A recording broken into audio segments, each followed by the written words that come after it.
Salam sejahtera, terima kasih kena bersama dengan saya di Nazilin Unity Channel. Kali ini Sanusi kena habis. Sampaikan dia hampir tak boleh jawab. Apabila ditanya tentang isu pendidikan calon Perikatan Nasional di PRK Sungai Bakap. Kata Sanusi, beliau menganggap isu latar akademik calon Perikatan Nasional itu sebagai provokasi. Ada netizen kata itulah dulu waktu Perikatan Nasional mempunyai calon yang berpendidikan, dia kata calon dia paling bagus sebab berpendidikan, semua dia tahu. Tapi waktu calonnya mempunyai pendidikan yang tidaklah terlalu tinggi atau rendah, tapi ada sijil ISO, dia pula kata isu akademik itu sebagai provokasi dan tidak penting.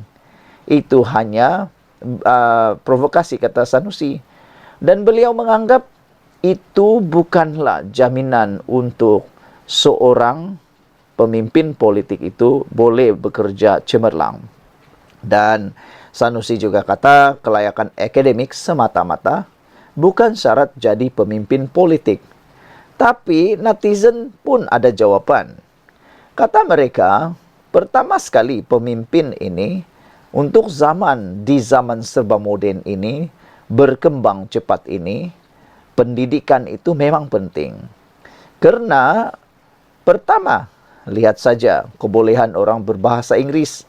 Apabila anda jadi pemimpin politik, terutamanya jadi YB, tak kiralah adun ke, ahli parlimen ke, anda akan banyak berjumpa dengan orang asing yang menggunakan bahasa Inggris. Bagaimanalah seseorang yang tidak mempunyai akademik itu dapat bercakap langsung dengan para pemimpin dari luar negara. Selain daripada itu, isu-isu berkaitan ekonomi dunia, kalau tak ada pendidikan langsung, memang tidak dinafikan boleh memahami, tapi lebih sukar untuk memahami. Bagaimana mahu memahami ekonomi dunia? Speknya terlalu besar, skopnya terlalu besar. Bagaimana dia mahu mengerti tentang isu-isu ekonomi, undang-undang, pentadbiran dan sebagainya kalau pendidikannya tak terlalu tinggi. Seorang daripada netizen dalam ruangan komen cuba menjawab soalan ataupun jawaban Sanusi ini apabila dia kata, Sanusi anggap isu latar belakang akademik calon PN sebagai provokasi dan kata Sanusi, kelayakan akademik semata-mata bukan syarat jadi pemimpin politik. Berapa komen daripada netizen yang kita tertarik dan kita suka untuk kita kongsikan ialah, kata Red Parrot, tugas hakiki adun ialah hadir ke persidangan Dewan Undangan Negeri.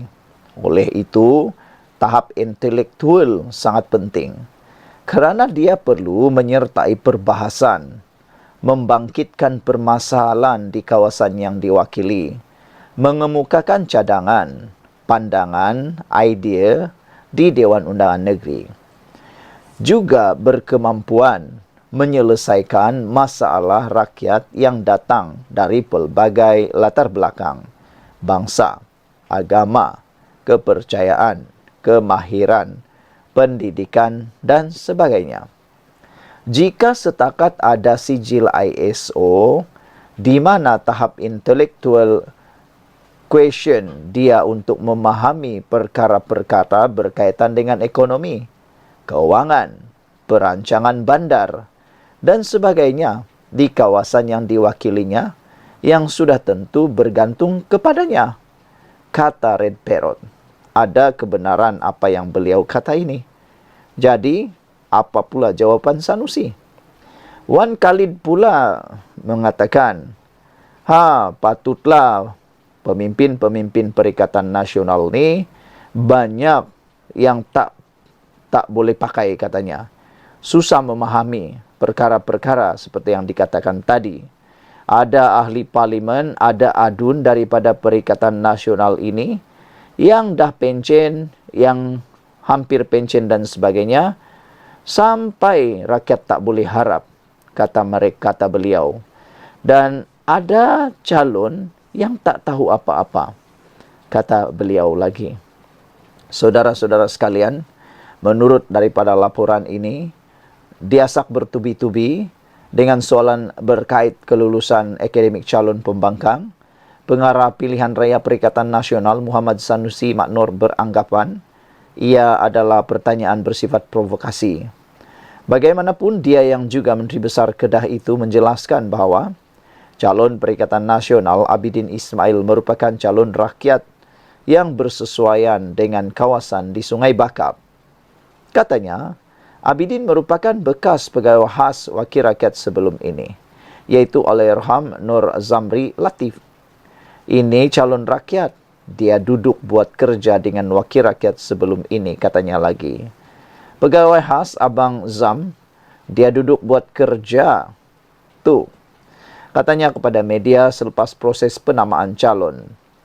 Terdahulu, SPR mengesahkan pertembungan 1 lawan 1 di kerusi berkenan, iaitu di antara Abidin dan calon PHBN Johari Arifin. Sanusi ketika ditanya bagaimana jika dibandingkan kelulusan pendidikan di antara kedua-dua calon, Sanusi menegaskan, ramai orang yang gagal dalam politik walaupun memiliki latar pendidikan tinggi. Tapi Sanusi mungkin lupa, ramai juga ahli politik gagal dalam politik kerana tidak memiliki pendidikan yang tinggi. Itu dia lupa juga. Dua-dua pun bagus dan dua-dua pun ada. Ramai orang yang berpendidikan tinggi, doktor, profesor, tapi dalam politik gagal, kata Sanusi.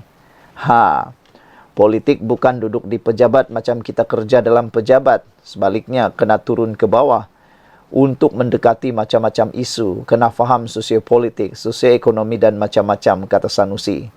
Tapi netizen kata, dia faham ke? Calon yang tak berpendidikan tu faham ke apa itu sosiopolitik, apa itu sosioekonomi, apa itu keuangan, apa itu perbankan, apa itu perancangan bandar dan sebagainya, kata mereka. Tapi kata Sanusi, soal akademik bahagian lain tak membantu pun, kata Sanusi. Yang ini ramai kecam Sanusi. Kata mereka, siapa kata akademik tak membantu? Akademik sangat-sangat membantu. Ramai pemimpin politik tak ada kelulusan apa, tapi intelektual bukan kerana kelulusan akademik, tetapi duduk sini, fikiran jelas beliau lagi. Isu latar pendidikan calon mula menjadi perhatian apabila nama mereka didedahkan oleh parti masing-masing pada minggu lalu. Johari merupakan seorang pemegang ijazah Doktor Falsafah PhD dan pernah menjadi pengarah Institut Amiduddin Baki, Cawangan Utara sebelum letak jawatan tahun lalu. Abidin pula disebutkan sebagai seorang eksekutif logistik dan didakwa memiliki sijil ISO 14001 bagi sistem pengurusan alam sekitar. Hal itu diumumkan Timbalan Presiden PAS Tuan Ibrahim Tuan Man pada 15 Jun lalu. Sanusi kemudian menjelaskan untuk menjadi seorang pemimpin politik yang baik, individu terbabit tidak semestinya perlukan pendidikan tinggi. Sekian dulu untuk kali ini. Jangan lupa tinggalkan komen anda. Sila tekan butang subscribe dan kita jumpa lagi. Bye-bye. Salam sejahtera. Ini satu amaran keras, peringatan keras kepada Khairi Jamaluddin. Kata laporan ini, biadab gelar Perdana Menteri sebagai rakan Subahat Zionis Israel. Menggelar Perdana Menteri sebagai rakan Subahat Zionis Israel dalam jenayah genosid adalah melampau dan biadab. Tegas setiausaha politik kepada Menteri Keuangan Muhammad Kamil Abdul Munin. Menurutnya, kerajaan perpaduan tidak pernah mempertahan mana-mana pihak yang bersekongkol dengan rejim yang sedang melakukan keganasan di Palestin. Pendirian Perdana Menteri Datuk Seri Anwar Ibrahim dan kerajaan dalam isu keganasan Israel terhadap rakyat Palestin adalah jelas dan kita adalah yang paling lantang dalam mempertahan serta membela nasib rakyat di Palestin, katanya lagi. Muhammad Kamil berkata demikian bagi menjawab kenyataan bekas Menteri Kabinet Khairi Jamaluddin yang mendakwa penglibatan BlackRock, sebuah firma yang dikatakan mempunyai kaitan dengan Israel, memiliki pegangan dalam Malaysia Airports Holding Berhad. Menurutnya, Khairi boleh mengkritik tetapi pada masa sama beliau harus lebih bertanggungjawab.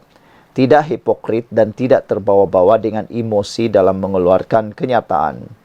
Jelasnya, MAHB melalui khazanah sudah memberi penjelasan, yaitu rundingan telah diadakan dengan pihak GIP, yaitu sebuah konsortium yang mengumumkan tawaran bagi mengambil alih MAHB pada 15 Mei lepas. BlackRock hanya muncul pada tahun ini apabila berhasrat mengambil alih pegangan saham GIP. Dalam hal ini, khazanah maupun KWSP tidak pernah berunding dengan mana-mana wakil daripada BlackRock. Khazanah dan KWSP tidak menjual MAHB kepada entiti asing. Sebaliknya terus meningkatkan pegangan sahamnya sehingga 70%. Malah, aset strategik ini juga akan terus dimiliki negara melalui golden share oleh kerajaan Malaysia, jelasnya. JP adalah pelabur infrastruktur terkemuka yang menguruskan aset bernilai 112 bilion US dollar bagi pihak pelaburnya yang merangkumi kira-kira 500 institusi pelaburan di seluruh dunia. Ia juga memiliki kepakaran dalam pelaburan, pengurusan dan pengoperasian antara perniagaan infrastruktur terbesar serta paling rumit di dunia, termasuk beberapa lapangan terbang. Saudara-saudara sekalian, tindakan menggelar Perdana Menteri sebagai rakan Subhat Zionis Israel itu memang biadab. Kita sudah menyaksikan bahawa betapa keras dan lantangnya Anwar Ibrahim dalam memperjuangkan isu Palestin. Kalau anda masih ingat, betapa beraninya Anwar Ibrahim bercakap tentang isu Palestin di semua mesyuarat-mesyuarat dan persidangan-persidangan yang telah dihadirinya. Yang paling mengejutkan kita keberanian Anwar Ibrahim bercakap dan membahas tentang isu Palestin di hadapan kuasa-kuasa besar dunia, antaranya seperti Rusia, Jerman, Turki, dan banyak lagi. Bahkan Anwar Ibrahim sendiri telah pun berjumpa dengan beberapa pemimpin besar dalam Hamas. Ini menunjukkan bahawa Anwar Ibrahim berjuang habis-habisan untuk Palestin. Tapi tak tahulah kenapa masih ada walaun yang menganggap begitu. Dan ada pula yang cuba mengatakan Perdana Menteri sebagai rakan Subhat Zionis Israel. Terpulanglah pada anda menilainya. Sekian dulu untuk kali ini. Jangan lupa tinggalkan komen anda, tekan butang subscribe. Bye-bye. Salam sejahtera. Khairi Jamaluddin yang sudah tidak ada kerusi parlimen, tidak ada kerusi Dewan Undangan Negeri, cuma ada kerusi podcast saja bersama Sahrir Hamdan, kini bising pula mengecam Anwar Ibrahim. Apabila beliau bercakap tentang BlackRock, rupa-rupanya ini perkara yang kita semua tidak tahu. Didedahkan oleh Setiausaha Politik Perdana Menteri. Dengar betul-betul penerangan ini kerana ia mengandungi maklumat yang tak pernah anda tahu, mengejutkan anda semua berkaitan Khairi Jamaluddin sewaktu beliau pernah menjadi menteri. Kata Setiausaha Politik Perdana Menteri, ikut Formula KJ, Malaysia perlu putus hubungan diplomatik dengan Amerika Syarikat. Kalau Malaysia memutuskan hubungan diplomatik dengan Amerika Syarikat, sebagai seorang ahli ekonomi, itu satu perkara yang paling bodoh sekali. Kenapa? Kerana kepentingan ekonomi pelbagai negara besar di dunia ini tidak dapat dinafikan banyak dipengaruhi oleh ekonomi Amerika Syarikat, bahkan perdagangan sama dengan Amerika Syarikat. Saya tak dapat bayangkan bagaimana Malaysia kalau tidak ada hubungan diplomatik dengan Amerika Syarikat. Sangat sukar, sangat sukar. Itu sebabnya kalau menurut laporan media ini, Setiausaha Politik Anwar Ibrahim kata, kalau ikut formula KJ, Malaysia perlu putus hubungan diplomatik dengan AS. Ini satu perkara yang amat mendukacitakan. Setiausaha Politik Perdana Menteri Muhammad Kamil Abdul Munin menyindir bekas Menteri Kabinet Khairi Jamaluddin sebagai dangkal susulan kenyataan bahawa Perdana Menteri Anwar Ibrahim boleh disifatkan menyokong genosid Israel di Palestin. Sekiranya membenarkan syarikat pelaburan berpengkalan Amerika Syarikat BlackRock mengambil atau membeli saham Malaysia Airlines Holding Berhad. Sebagai mantan Menteri Kabinet, Khairi seharusnya lebih berhati-hati dan bertanggungjawab dalam mengeluarkan kenyataan dan tidak terbawa-bawa dengan emosi. Kalau ikut formula atau sifir mudah Khairi, lebih baik kita putuskan hubungan diplomatik dengan Amerika Syarikat. Apakah beliau lupa bahawa Amerika adalah pihak paling lantang mendukung Zionis Israel sehingga menafikan Palestin daripada menjadi anggota penuh Pertubuhan Bangsa-Bangsa Bersatu PBB? Tidakkah mengekalkan hubungan dagang dengan Amerika Syarikat dianggap sebagai bersekongkol dengan pembantaian rakyat di Palestin? Sebab itu logik beliau itu sangat dangkal katanya kepada Malaysia kini.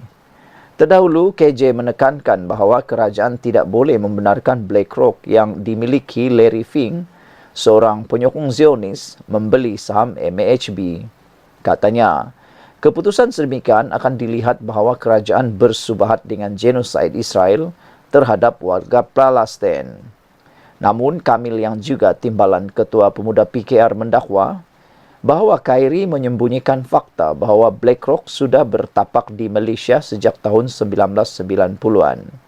Dia turut bertanya Khairi apakah masih terperangkap dalam naratif 7 Oktober 2023 yang dimainkan negara-negara barat dengan merujuk sentimen dan emosi semata-mata tanpa melihat fakta keseluruhannya. Apakah Khairi juga pura-pura tidak tahu bahawa BlackRock telah berada dalam pasaran bursa negara sejak tahun 1990 dan kini merupakan pemegang saham kedua terbesar di bursa Malaysia? Dan adakah pengasas BlackRock, Larry, hanya menjadi Zionis pasca 7 Oktober dan sebelumnya beliau adalah seorang Wahabi? Soal beliau. Dia turut mendakwa Khairi pernah dilantik sebagai pengarah dalam CGS Security yang menurutnya sebahagian saham syarikat induknya juga dimiliki oleh BlackRock. Hipokrasi jenis apakah yang cuba ditonjolkan oleh Khairi? Soalnya. Mengulas lanjut, Kamil mempertahankan bahawa kerajaan tidak pernah mempertahankan mana-mana pihak yang bersekongkol dengan rejim Zionis Israel. Pendirian Perdana Menteri dan kerajaan dalam isu keganasan Israel terhadap rakyat Palestin adalah jelas. Dan kita adalah yang paling lantang dalam mempertahankan dan membela nasib rakyat di Palestin. Justru menggelar Perdana Menteri sebagai rakan subahat Zionis Israel dalam jenayah genosid adalah melampau dan biadab, katanya. Sebelum ini, sebuah konsortium yang terdiri daripada anak syarikat Khazanah Nasional Kumpulan Wang Simpanan Pekerja KWSP, pihak berkuasa pelaburan Abu Dhabi dan Global Infrastructure Partners GIP telah mengumumkan tawaran untuk membeli saham MAHB dan menjadikannya sebagai syarikat swasta. Khazanah dan KWSP mempertahankan pengambil alihan tersebut sebagai langkah untuk meningkatkan daya saing lapangan terbang Malaysia. Pengarah urusan Khazanah, Amirul Faisal Wan Zahir bagaimanapun menegaskan bahawa BlackRock masih belum memperoleh GIP. Ini walaupun BlackRock mengumumkan pada Januari bahawa ia memperoleh sepenuhnya GIP dan dijangka memuktamadkan perjanjian itu menjelang suku ketiga tahun ini, iaitu antara Julai dan September. Pihak yang dirunding oleh Khazanah ialah GIP. BlackRock hanya muncul pada tahun ini apabila berhasrat mengambil alih pegangan saham GIP. Dalam hal ini, Khazanah maupun KWSP tidak pernah berunding dengan mana-mana wakil daripada BlackRock, katanya. Katanya lagi, Khazanah dan KWSP tidak menjual MAHB kepada entiti asing. Sebaliknya terus meningkatkan pegangan sahamnya sehingga 70%. Malah, aset strategik ini juga akan terus dimiliki negara melalui Golden Share oleh kerajaan Malaysia. Apa pendapat anda tentang isu ini? Bagaimana KJ? Ada beberapa komen daripada ruangan komen. Kata KJ, Apalah yang dia tahu, no longer relevant to Malaysia politik, kata Ping Merlin. Griket pula kata, jikalau macam tu terus boikot Amerika, lagi senang. Potong semua internet yang disambung ke Amerika. Biar Malaysia bangunkan jaluran internet sendiri. Kapal terbang ciptaan Amerika pun tak boleh naik pi haji dah, kata beliau.